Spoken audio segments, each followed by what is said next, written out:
Hello，大家好，我係 Amy 啊。最近係咪俾 Challenge Taiwan 嘅一啲報名消息啊、報名資訊啊，不停咁樣洗版呢？咁我今日咧就會想以一個曾經參加過嘅一個小參賽者啦，同大家去分享。咁究竟 Challenge Taiwan 呢一場比賽喺我哋交通啦、住宿啦，同埋去會場嘅一啲事項，有啲乜嘢需要注意呢？咁其實咧我自己雖然參加過一次，咁但係啦，因為佢嗰一個交通咧，相對地其實係喺如果香港出發啊，會有些少複雜嘅。咁我呢條片希望可以分享俾大家知，到底呢場比賽有啲咩細節位大家需要留意呢？咁好啦，首先講翻啦，其實咧如果喺香港出發的話啦，你喺香港機場就會係直飛去高雄嘅，係記住係高雄啊，因為咧其實喺其他地方啦，台北啊，又或者一啲其他嘅地方都係會有車過去呢一個台東嘅。咁但係喺高雄過去啦，相對地就會簡單啲啦，同埋咧我都有一啲嘅台東朋友啦，佢哋就算出國啦再翻去嘅話咧，都係選擇喺呢一個嘅高雄機場嘅。咁其實咧去到當地之後啦，你啲行李都會一抽二掕㗎啦，你又會有單車啦，又會有 hand carry 行李啦，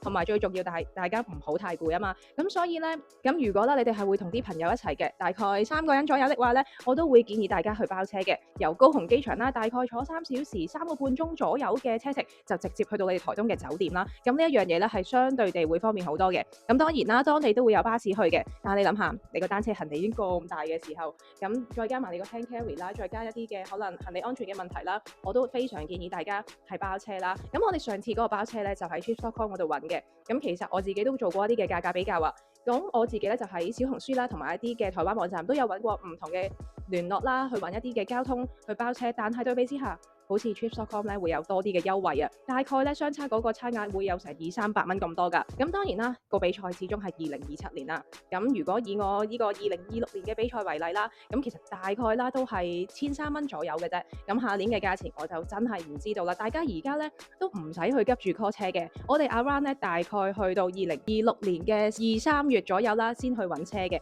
因為其實當地佢哋揾包車師傅咧都會相當係方便嘅。如果你哋好多人嘅，哇！我嘅團隊10幾人嘅，咁嗰啲一定係包旅遊車咧，可能嗰啲旅遊大巴咧係會最實際噶啦。咁呢一個咧我就未試過喎，但係咧我都大概問過個價錢，咁大概3-4千蚊左右啦。好啦，咁講完呢一個陸路嘅交通之外啦，咁我哋咧其實就要住宿啦，我就非常建議大家咧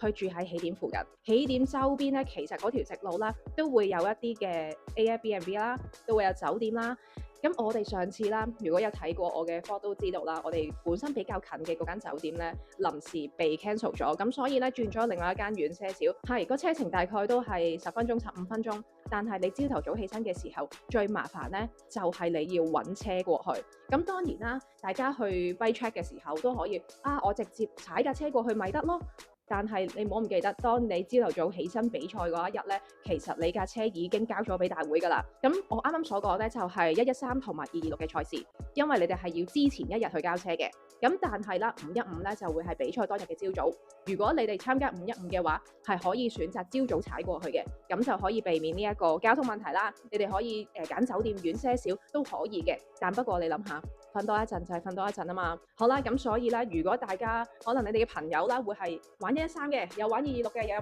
515嘅，咁不如你就下佢哋啦，你哋揀一間近起點嘅酒店啦。咁其實有乜嘢好處啦？除咗朝頭早會方便啲之外，咁大家比完賽之後都已經筋疲力盡㗎啦。當你哋要喺個衝線嘅運動場啦，再坐佢哋嘅 shuttle bus 啦，要去翻你哋擺車嘅地方啦，然後再翻去啦。呢個其實係你喺個台東度兜緊一個圈嘅。咁如果大家你哋嘅酒店喺起點附近嘅，即係你擺車嘅位置啦，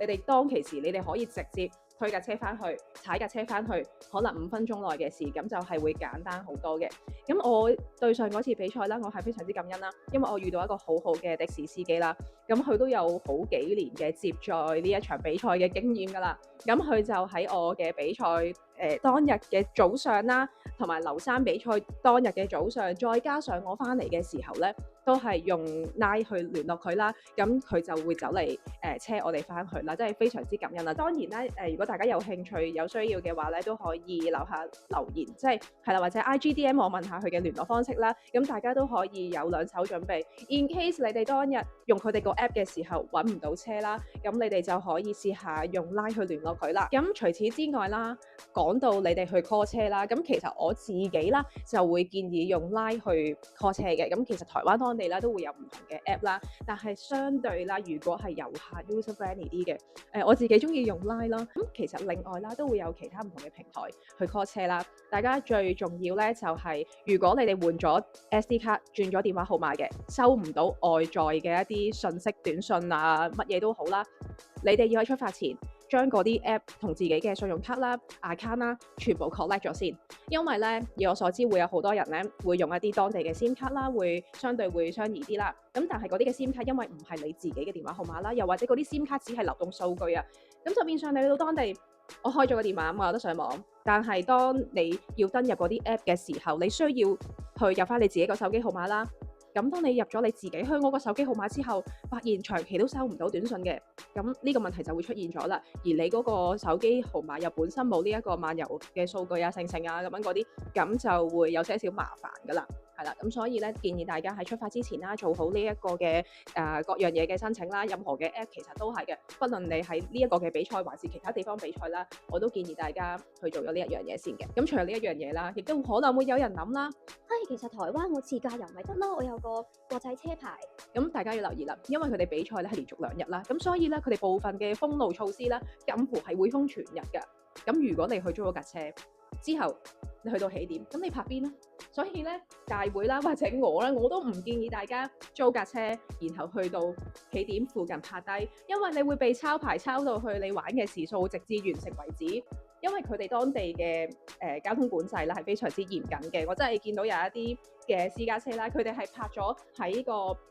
比賽國家森林公園嘅嗰啲位置啦。OK。全部都抄晒，咁樣嘅話，呢個比賽費咧又再貴咗啦。咁其實比賽都係為開心啦，咁所以咧我都建議大家會配合翻佢哋嘅道路管制啦、交通管制，咁大家咧都可以好好地去 enjoy 呢場比賽咯。係啦，咁其實咧一啲提點事項咧大概都講得七七八八啦。咁而我都好多謝大會嘅安排啦。咁佢哋咧有一個榮耀計劃咧，咁就安排咗個名額俾我去玩515、113或者226是打一場嘅，係啦。咁我好多謝大會啦。咁就雖然啦，我之前啦都有講過其實佢哋呢一場嘅比賽期間，特別單車路段啦，嗰個封路情況咧未如理想啦。咁其實屬於一個即係亞洲比賽嚟講啦，佢嘅交通啦各樣嘢都唔係話去到好差嘅。真心其實咧玩得三項鐵人嘅話咧，都知道舉辦嘅地點咧多數都係隔涉啦。路程遙遠啦，咁所以咧，其實由機場要去到台東3個零鐘咧，都真係不算什麼嘅。咁大家其實如果可以藉住呢個時間喺車度休息下啦，亦都係非常之好啦。又或者咁你成班人一齊開開心心咁樣，